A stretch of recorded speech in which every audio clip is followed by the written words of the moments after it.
दोस्तों, आलस्य को मनुष्य का सबसे बड़ा शत्रु माना जाता है। एक आलसी इंसान जीवन में कभी सफलता प्राप्त नहीं कर सकता। यह कहानी आलस्य की बुरी आदत को हटाने और आपको स्वाधीन बनाने के लिए है। कृपया इसे पूरा संगीत देखें। दोस्तों, एक समय की बात है। एक गांव में एक किसान रहता था। एक बार जब उसने अपने खेत में फसल उगाई, तब एक गौरैया ने उसके खेत के बीचों बीच फसल में घोंसला बना दिया और उसने 2 अंडे भी दे दिए। बहुत जल्द उन अंडों से गौरैया के बच्चे बाहर आ गए और अपने माँ के साथ खुशी खुशी रहने लगे। गौरैया खाने की तलाश में रोज जंगल में जाती थी। एक दिन जब वह जंगल से वापस आई तो उसने देखा कि उसके बच्चे डरे हुए हैं। उसने पूछा, क्या हुआ बच्चों, तुम डरे हुए क्यों हो? बच्चों ने कहा, माँ, आज खेत में किसान आया था और उसने कहा कि कल वह अपने बेटे को फसल काटने के लिए भेजेगा। माँ, हम क्या करेंगे? अभी तो हमने उड़ना भी नहीं सीखा है। बच्चों की बात सुन माँ, गौरैया ने कहा, डरो मत बच्चों, कल कोई फसल काटने के लिए नहीं आएगा। अगले दिन वही हुआ जो गौरैया ने कहा था। कोई वहां फसल काटने के लिए नहीं आया। बहुत दिन ऐसे गुजर गए पर कोई फसल काटने नहीं आया। सब कुछ अच्छा चल रहा था। गौरैया के बच्चे बहुत खुश थे। एक दिन फिर जब गौरैया जंगल से वापस आई तब उसके बच्चे फिर से डरे हुए थे। गौरैया ने फिर उनके डर का कारण पूछा तो उन्होंने कहा, माँ, आज फिर किसान खेत में आया था और उसने कहा कि कल वह मजदूरों को फसल काटने के लिए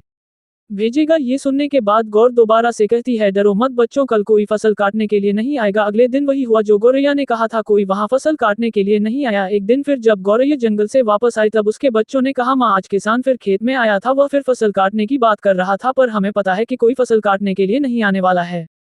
माँ, गौर ने कहा, पूरा वाक्य बताओ। तब बच्चों ने कहा, माँ, आज फिर किसान खेत में आया था और उसने कहा कि मैंने दूसरों पर निर्भर रहकर बहुत समय बात कर लिया। अब मैं कल खुद आकर फसल काटूं। ये सुनकर माँ गौरैया डर गई और कहा, बच्चों, अब हमें ये स्थान जल्द से जल्द छोड़ना होगा और किसी अन्य स्थान पर अपना घोंसला बनाना होगा, क्योंकि कल किसान फसल काटने के लिए जरूर आएगा। बच्चों ने कहा, माँ, पर किसान ने ऐसा कई बार कहा है, पर प्रत्येक बार कोई भी फसल काटने के लिए नहीं आया है। आप इतने सुनिश्चित कैसे हो कि कल किसान फसल काटने के लिए जरूर आएगा? माँ गौरैया ने कहा, पहली बार किसान फसल कटाई के लिए अपने बेटे पर निर्भर था, दूसरी बार किसान फसल कटाई के लिए मजदूरों पर निर्भर था, और जब आप अपने कामों के दूसरों पर निर्भर करते हो तो आपका काम कभी पूरा नहीं होता है। पर तीसरी बार उसने खुद फसल काटने का निर्णय लिया है तो कल वह जरूर आएगा। उस समय तक बच्चे उड़ने के लायक हो गए थे। वह वहां से उड़ गए और किसी दूसरी जगह पर अपना घोंसला बना लिया। अगले दिन किसान खेत में आया और फसल की कटाई करना शुरू कर दिया। दोस्तों, जो इंसान हमेशा दूसरों पर निर्भर करता है उसका काम कभी पूरा नहीं होता। वास्तव में वह आलसी इंसान है। ऐसा इंसान समाज में तिरस्कृत ही होता है। इसका यह मतलब नहीं है कि हमें दूसरों की सहायता नहीं लेनी चाहिए। दूसरों से सहायता लेने में कोई बुराई नहीं है, पर दूसरों पर